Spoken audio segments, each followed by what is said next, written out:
Welcome everybody. आज हम बात करेंगे कि आत्मा एक है या फिर ये सब में अलग-अलग है। इसमें ये एक ऐसा डिस्कशन है जिसमें ये कई महीनों, कई सालों तक, कई वर्षों तक ये डिस्कशन चल सकती है। इनफैक्ट हमारे जो ग्रंथास हैं, जो हमारे पुराणास हैं, वो सब इन चीज़ों में ही भरे पड़े हैं। द्वैत, अद्वैत की ही बातें, चर्चाएँ होती रहती हैं। लेकिन आज हम इन इन दोनों के अनुभवों पर बात करेंगे, इसलिए ये जल्दी कंक्लूजन निकल आएगा इस डिस्कशन का, इन चीज़ों का।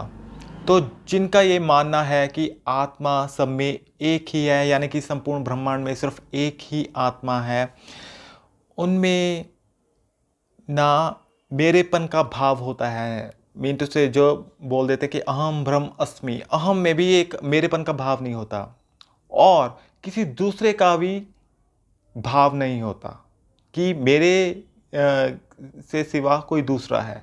इसमें मेरेपन का भाव भी नहीं है। ये बड़ी अद्भुत अवस्था है और दूसरे का होने का भी ये आभास नहीं होता, प्रतीति नहीं होती कि मेरे सिवा कुछ दूसरा कोई अन्य भी है। वो एक ऐसी अवस्था में आ जाता है जो बस अपने आप में बस है और वो कहने में नहीं है। अब इससे ज़्यादा शब्दों का प्रयोग होता ही नहीं है, क्योंकि यहीं से एक मौन की अवस्था शुरू हो जाती है।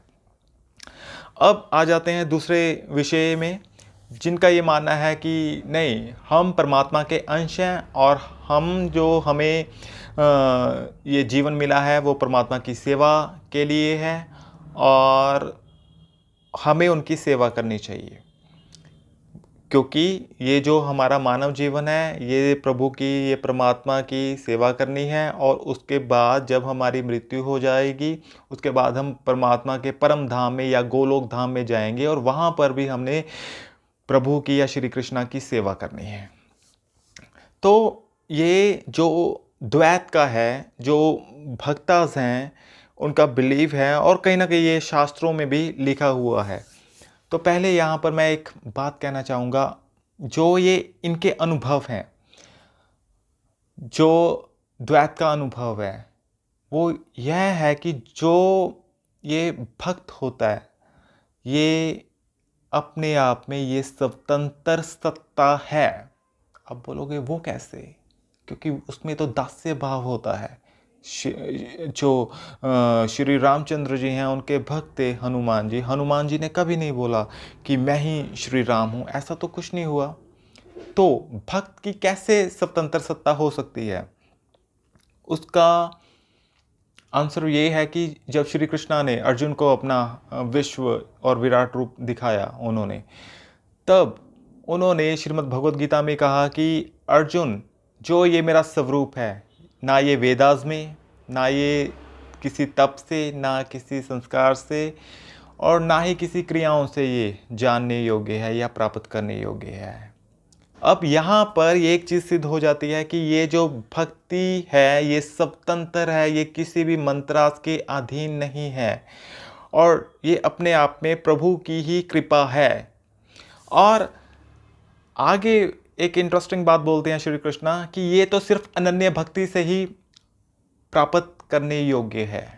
अनन्य भक्ति मतलब क्या हुआ फिर? जब ये कोई भी क्रिया नहीं है, क्रियाओं में भी सेवा आ जाती है, और फिर ये कि कौन सी ऐसी चीज़ है जो ये अपने आप में स्वतंत्र है?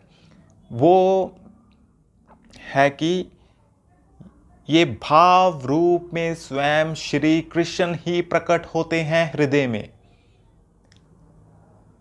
एक श्लोक याद आ गया कि अर्जुन उस अव्यक्त से भी अति परे, दूसरा विलक्षण अव्यक्त भाव नामक अव्यक्त अक्षर, वो विराट पुरुष सब भूतों के नष्ट होने पर भी नष्ट नहीं होता अर्जुन, क्योंकि वो तो सिर्फ अनन्य भक्ति से ही प्राप्त करने योग्य है। अभी एक तरफ तो सब क्रियाओं से उन्होंने उनको फ्री कर दिया कि हाँ, ये किसी भी क्रियाओं में नहीं आती जो भक्ति होती है, क्योंकि भक्ति अपने आप में स्वतंत्र होती है, क्योंकि स्वयं श्री कृष्ण ही स्वतंत्र हैं। जब अंतकरण में वो प्रकट होते हैं हृदय में, तो जो ये संशय की जो ग्रंथियाँ होती हैं, जो संदेह की ग्रंथियाँ होती हैं, वो छिन्न भिन्न हो जाती हैं। इससे पहले श्री कृष्ण का प्रकट होना बहुत ही ज़रूरी है। जब हम 9 प्रकार की भक्ति को देखते हैं तो भैया कहीं न कहीं एक हम में एक चीज़ कॉमन होती है कि हम चीज़ों में विभाजन करना शुरू हो जाते हैं। भैया हम कौन होते हैं वो भक्ति को विभाजन करने वाले? क्योंकि स्वयं श्री कृष्ण का ही विभाजन हम नहीं कर सकते, क्योंकि एक भक्ति भाव में स्वयं श्री कृष्ण ही प्रकट होते हैं। उन्होंने कैसे प्रकट होना है, कैसे भाव को प्रकट करना है, भाव रूप में कैसे आना है, ये श्री कृष्ण पर ही निर्भर होना चाहिए। उसको हम नहीं फोर्सफुली कर सकते कि हाँ श्री कृष्ण इसी भाव में आए। और जहाँ तक भक्त का सवाल है, भक्त अपने आप में शून्य होता है। जहाँ पर अगर 9 प्रकार की भक्ति आ जाती है तो जो अंतिम जो सर्वश्रेष्ठ भक्ति होती या बतलाई जाती है, वैसे सर्वश्रेष्ठ सभी ही होती हैं, इनमें कोई भेदभाव नहीं होता, लेकिन हम उनमें भेदभाव उनमें भी डाल देते हैं। जो आत्म निरूपण जो भक्ति होती है उसकी डेफिनेशन ये होती है कि अपनी खुद की कोई सत्ता रखना ही नहीं, क्योंकि सब कुछ स्वयं उनके या हमारे आराध्य ही होते हैं। सब कुछ श्री कृष्ण ही हैं, अपनी कुछ स्वयं की सत्ता होती ही नहीं है।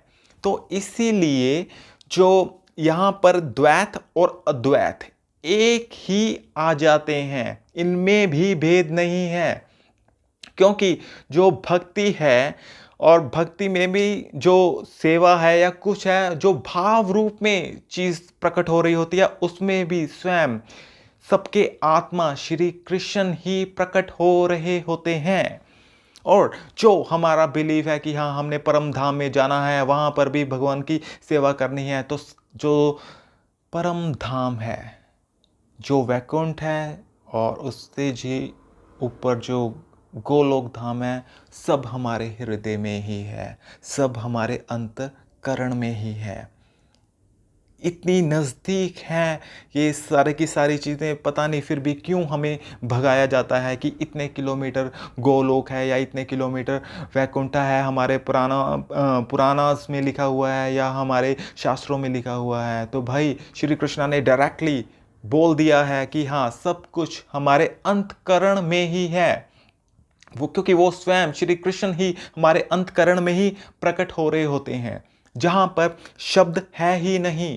यहाँ पर द्वैत और अद्वैत एक ही हो जाते हैं। क्योंकि जहाँ तक उद्धव गीता की बात है, वहाँ पर जब श्री कृष्ण ने दत्तात्रेय जी की बात बता रहे थे, तब दत्तात्रेय जी ने आत्मा के बारे में बताया, जो स्वयं श्री कृष्ण के मुख से ही उद्धव को बता रहे थे। तो वहाँ पर दत्तात्रेय जी ने बड़ी सुंदर बात बोली है। उन्होंने बोला कि जैसे कच्चे घड़े में हम पानी भर के रख दें और उसमें सूर्य को देखें तो सूर्य सब घड़ों में अलग अलग दिखाई देंगे। इसका मतलब ये नहीं है कि सूरज एक अनेक हो गए,